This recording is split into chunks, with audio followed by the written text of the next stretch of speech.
never believed that loyalty could be erased so quietly, especially not behind doors that had always been presented as symbols of trust and unity. For years, I showed up early, stayed late, and carried responsibilities that went far beyond my title. I sacrificed personal time, absorbed pressure without complaint, and made decisions that helped keep the company afloat during moments when failure felt dangerously close. I believed that consistency mattered, that commitment would eventually be seen, and that family meant standing by those who proved their dedication through action. What I did not understand then was that loyalty, no matter how genuine, can be rendered invisible when bloodlines are treated as entitlement rather than connection. The betrayal did not arrive with raised voices or dramatic confrontations. It came calmly, delivered in measured tones that disguised its permanence. Sitting across from my parents, I listened as they spoke about patience and timing, asking me to wait a little longer, as if years of sacrifice could simply be extended without consequence. Their words carried the implication that my efforts were appreciated, yet somehow still insufficient. I nodded, masking the unease growing inside me, unaware that the decision had already been finalized long before that conversation took place. In that moment, I was not a trusted contributor or a proven leader. I was an obstacle delaying someone else's turn. When the termination notice arrived days later, it stripped away any illusion I still held. My position was handed to my sister, newly returned with a degree they valued more than lived experience, more than nights spent stabilizing operations, more than 5 years of tangible results.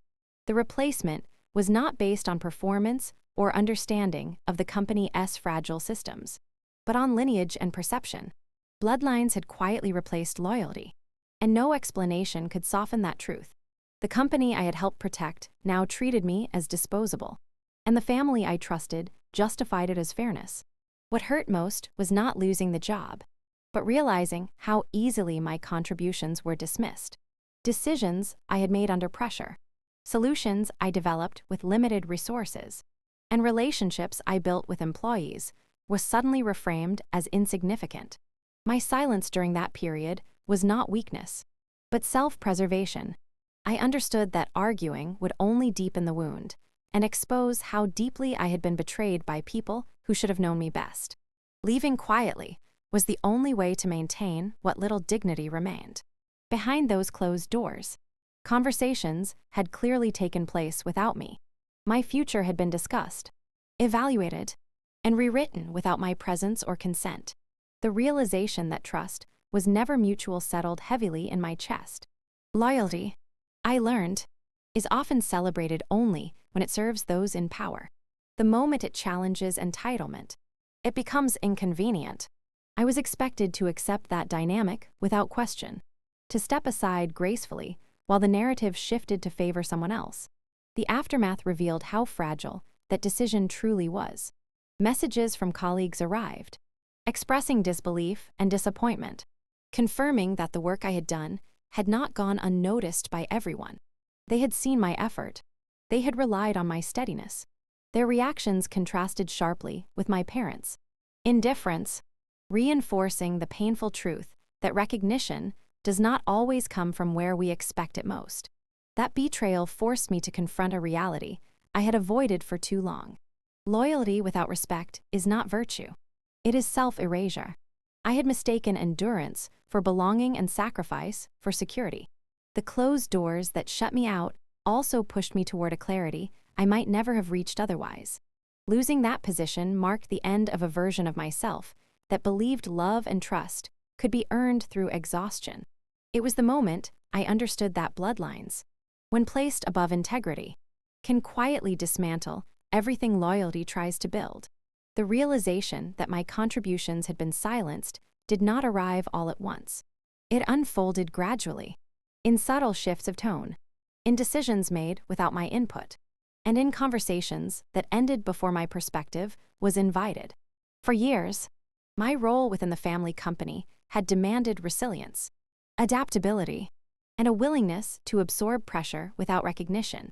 I stepped into gaps when others hesitated, managed crises that threatened stability, and carried the operational weight that kept everything functioning during uncertain periods.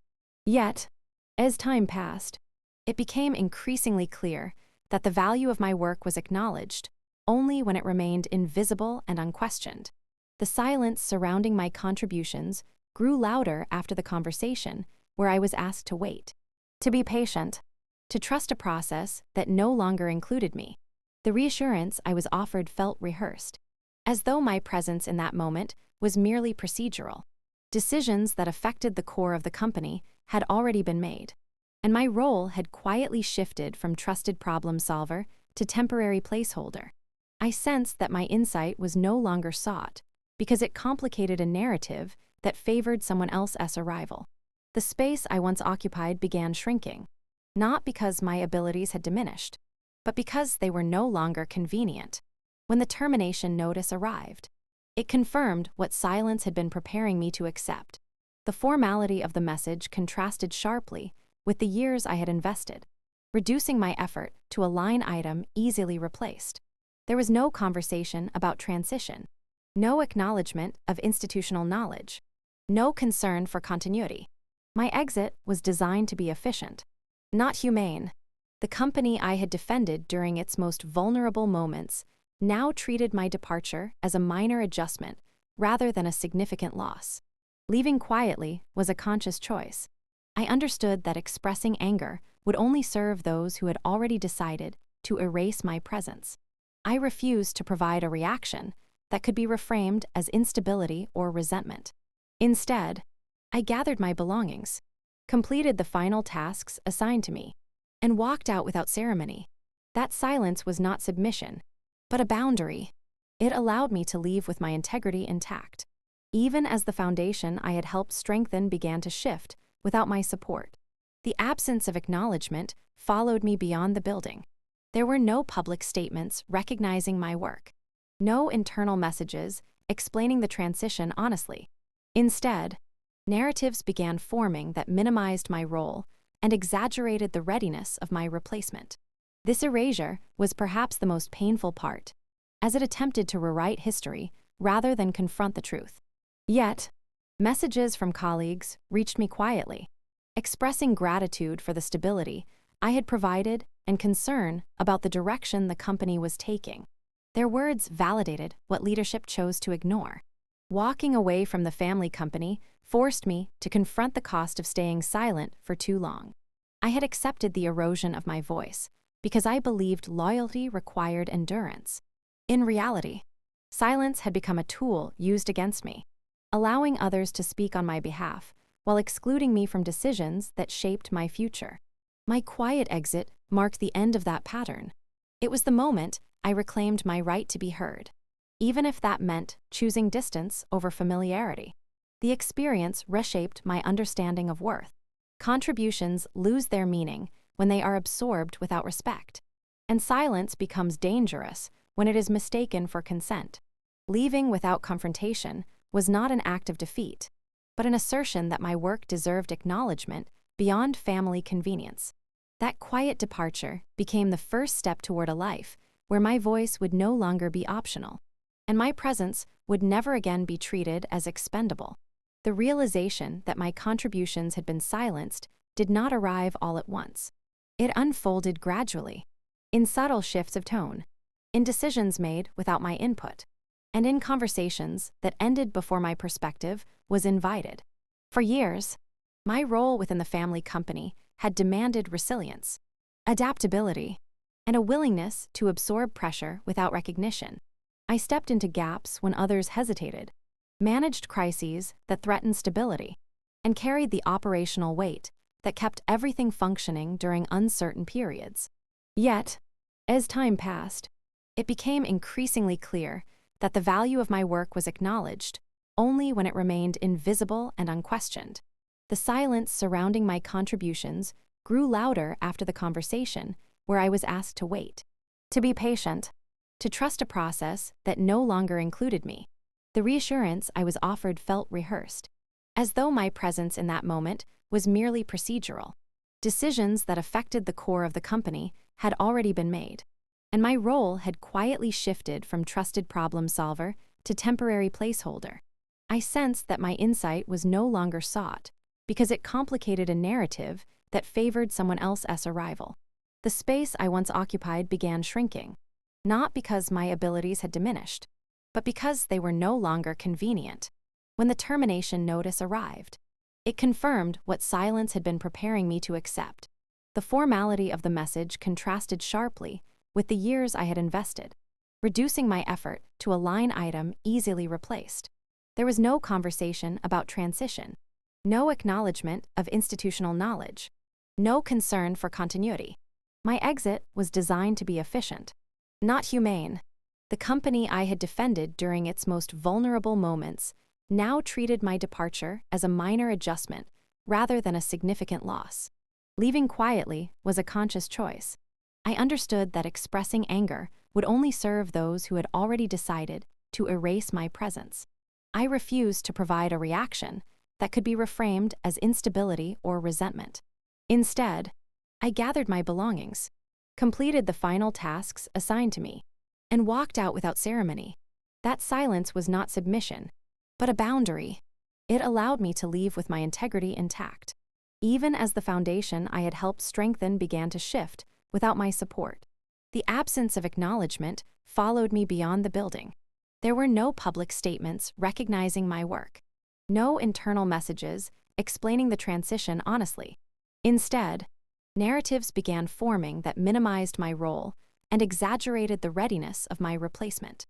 This erasure was perhaps the most painful part, as it attempted to rewrite history rather than confront the truth. Yet, messages from colleagues reached me quietly, expressing gratitude for the stability I had provided and concern about the direction the company was taking. Their words validated what leadership chose to ignore. Walking away from the family company forced me to confront the cost of staying silent for too long.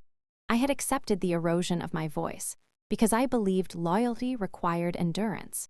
In reality, silence had become a tool used against me, allowing others to speak on my behalf while excluding me from decisions that shaped my future. My quiet exit marked the end of that pattern.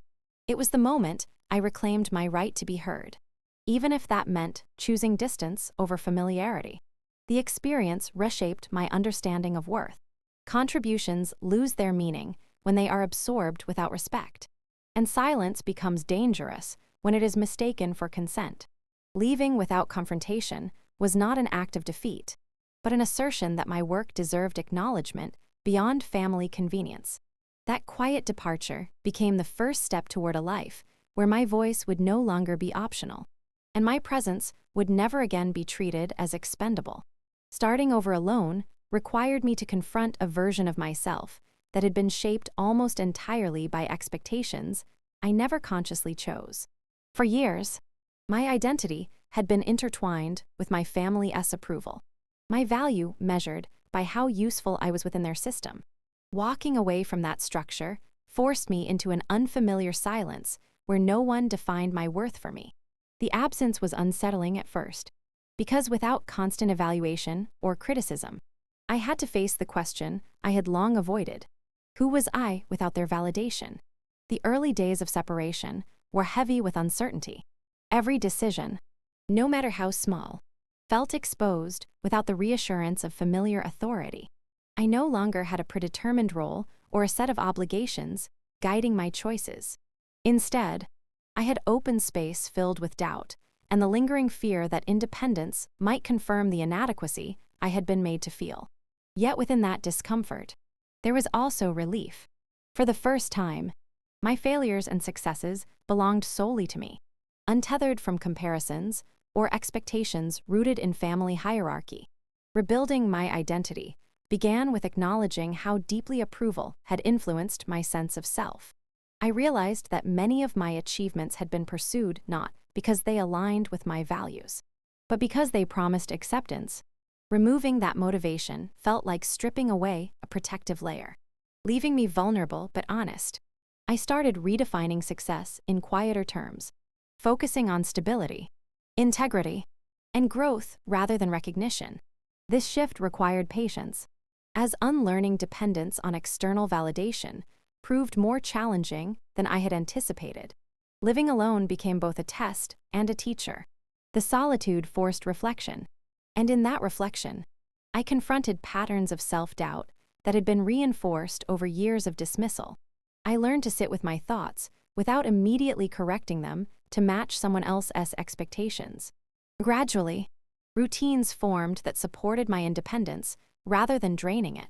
Simple acts, such as managing my own time and setting personal goals, became affirmations of capability. Each completed task, however small, rebuilt trust in myself. Without family approval as a guiding force, I began exploring interests that had once been sidelined. I invested time in learning new skills, not to prove anything, but to understand my own potential. This process revealed strengths I had overlooked and clarified boundaries I had never been allowed to establish. I recognized that autonomy did not require rebellion. It required honesty. Choosing myself meant acknowledging what I needed to feel whole, even if those needs conflicted with long-standing expectations. There were moments when guilt surfaced, particularly when silence replaced communication. I questioned whether distance equated to abandonment, whether choosing peace meant denying connection. Over time, I understood that separation was not rejection, but preservation. I could not grow while constantly defending my right to exist as an individual. Healing demanded space, and space demanded courage. Accepting that truth allowed me to release the burden of responsibility for others. Disappointment.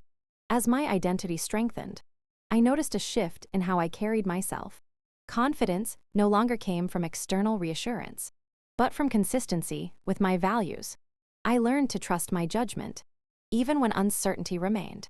This trust became the foundation for a future shaped by intention rather than obligation. Starting over alone did not mean I was unsupported. It meant I was self-directed. Rebuilding without family approval ultimately taught me that identity is not inherited or granted, but cultivated through choice. By stepping away, I discovered that independence is not loneliness, but freedom to define oneself without compromise. In choosing to stand alone, I found clarity, resilience, and a sense of belonging that finally came from within. The collapse they couldn't control did not happen in a single dramatic moment. It unfolded through a series of decisions made in haste, driven by pride rather than understanding, and protected by silence rather than accountability. From the outside, the company still carried the appearance of stability, but beneath that surface, cracks were spreading rapidly. What had once been held together through experience and steady leadership began to unravel when authority was placed above competence. The truth was present from the beginning, yet it was deliberately ignored because acknowledging it would have required admitting how deeply flawed their choices had been. As problems mounted, the response remained the same: conceal, deflect, and deny. Financial inconsistencies were explained away as temporary adjustments. Operational failures were blamed on former systems, and growing dissatisfaction among employees was framed as resistance to change. The narrative was carefully shaped to protect those in power, even as the reality became impossible to ignore. Instead of addressing concerns directly, leadership focused on controlling perception, believing that confidence alone could silence the consequences of mismanagement. The internal environment deteriorated quickly. Departments that once functioned with clarity found themselves navigating contradictory instructions and shifting priorities. Meetings became exercises in confusion rather than collaboration. As questions were discouraged and dissent was interpreted as disloyalty, skilled employees began to withdraw, either emotionally or physically, recognizing that their expertise was no longer valued. The loss of institutional knowledge weakened the company further, accelerating a collapse that leadership insisted did not exist. Externally, the damage became visible through strained partnerships and lost contracts. Clients who had trusted the company's consistency noticed delays, errors, and a lack of transparency that raised concerns about reliability. Attempts to maintain control through unilateral decisions only worsened these relationships. When agreements were altered without consultation, trust eroded rapidly, and the consequences followed. Each lost partnership revealed a truth that could no longer be hidden. The foundation of the business had been compromised. As pressure increased, blame became a strategic tool. Past leadership and former employees were quietly positioned as scapegoats, their contributions minimized to justify the present failures. This rewriting of history was an attempt to preserve authority by distancing current leadership from responsibility. Yet, the effort backfired as inconsistencies between the narrative and reality became evident. Employees who had witnessed the company's earlier stability recognized the disparity, and skepticism replaced loyalty. The attempt to hide the truth reached its breaking point when external scrutiny intensified. Auditors, partners, and media outlets began asking questions that could not be answered with vague assurances. Documentation failed to align with public statements, and discrepancies surfaced that demanded explanation. The more leadership resisted transparency, the more damaging the exposure became. What was once an internal struggle turned into a public reckoning, forcing acknowledgment of issues long concealed. In the face of accountability, control slipped away entirely. Those responsible retreated, leaving unresolved problems behind them. Their absence spoke louder than any denial, confirming the depth of the crisis they had tried to suppress. The collapse was no longer a possibility. It was a reality unfolding in real time, reshaping reputations and dismantling authority that had been defended at all costs. The truth they tried to hide was simple yet devastating. Stability cannot survive without integrity, and power cannot replace competence. The collapse was not caused by external forces or unforeseen challenges, but by an unwillingness to listen, learn, and take responsibility. In the end, the truth emerged not through confession, but through consequence. What remained was a cautionary reminder that control built on denial will eventually fail, and the cost of hiding the truth is always greater than facing it. Choosing self-respect over obligation was not a sudden act of defiance, but the result of a long and quiet reckoning with everything I had endured. When the request to return was finally spoken aloud, it carried the weight of desperation rather than reconciliation. The tone had changed from authority to need, yet the foundation beneath it remained the same. They did not ask because they finally understood my value, but because the structure they had built without me was collapsing. Recognizing that distinction became the turning point that reshaped my response. For years, obligation had governed my choices. I had been conditioned to believe that loyalty meant endurance, and that family demands outweighed personal cost. That belief had kept me tethered to roles where my contributions were expected, but rarely acknowledged. When I stepped away, I began to understand how deeply obligation had eroded my sense of self. The invitation to return threatened to undo the progress I had made toward reclaiming my independence.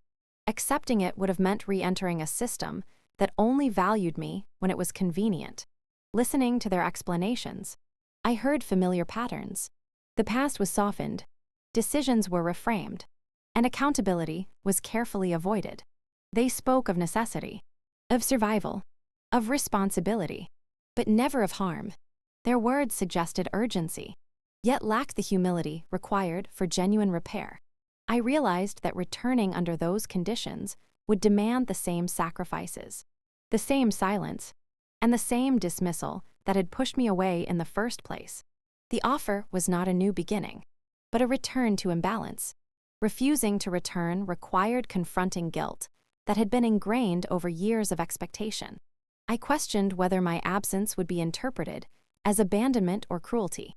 Those doubts lingered because obligation had long been disguised as love. Separating the two was painful, yet necessary.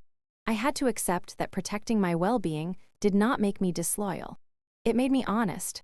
The responsibility for their crisis did not belong to me, regardless of how urgently they tried to place it on my shoulders. The moment I said no, I felt a clarity that surprised me. There was no anger in my refusal, only resolve. I spoke calmly, aware that my decision would disrupt the narrative they hoped to restore. The silence that followed confirmed how unprepared they were to hear anything other than compliance. Yet that silence also affirmed my choice. For the first time, I was not negotiating my worth or seeking permission to protect myself. Choosing self-respect meant acknowledging how far I had come since leaving.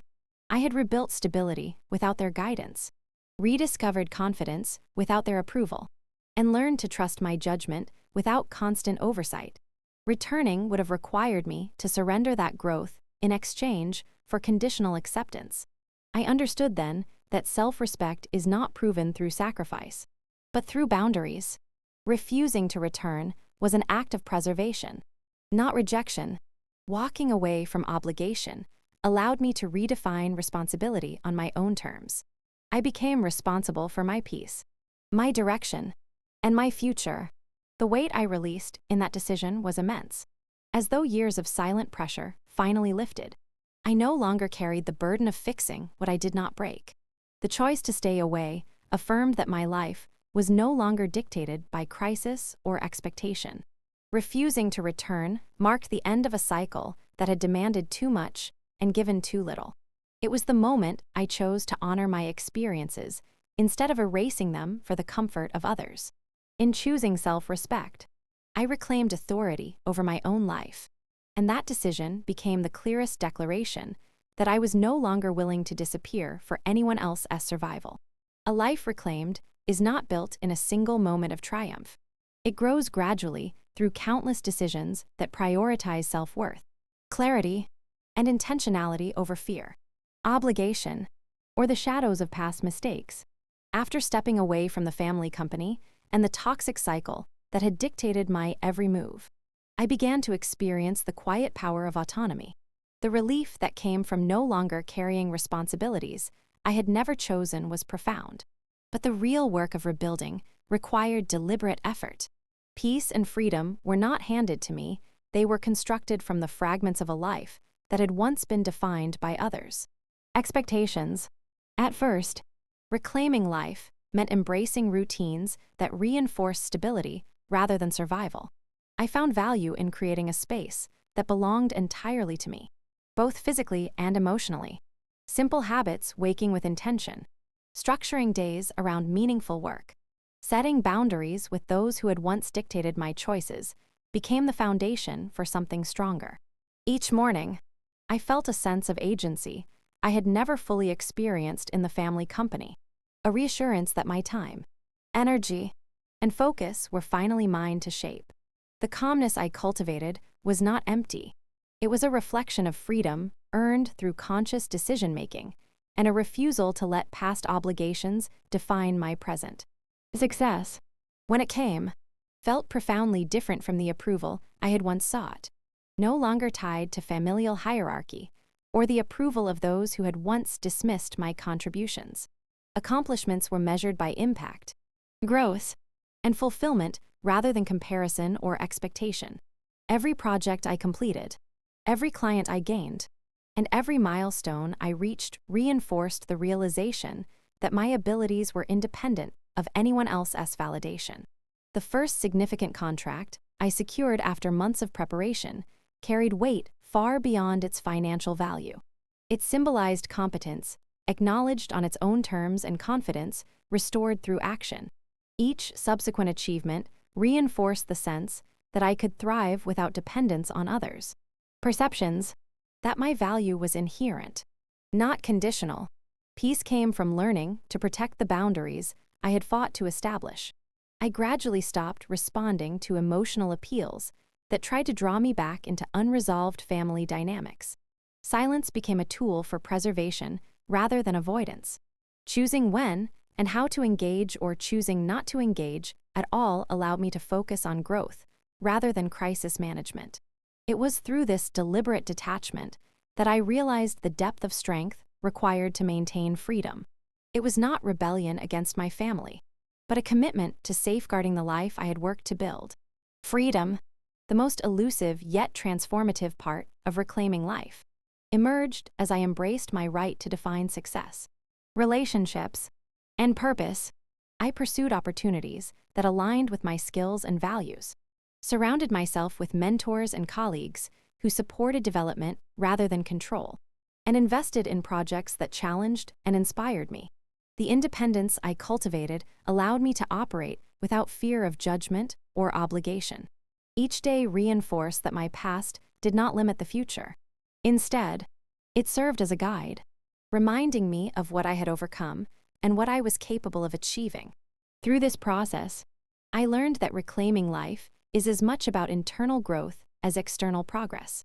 It requires forgiveness, not for the sake of others, but to release the weight of resentment. It requires courage to set boundaries that others may resist, and it demands commitment to oneself, even when that path diverges from familiar expectations. I finally understood that the life I had once sacrificed could now be fully my own, shaped by intention, guided by values, and protected by choices made with self-respect. In reclaiming life, I discovered the profound difference between surviving for others and thriving for oneself. Success, peace, and freedom were no longer abstract concepts, they were lived experiences. Tangible in each moment, I chose to honor my worth and embrace my independence. The life I had reclaimed was not simply a response to loss or betrayal. It was a deliberate construction of resilience, empowerment, and authenticity, and it became the clearest measure of growth, strength, and enduring self-respect.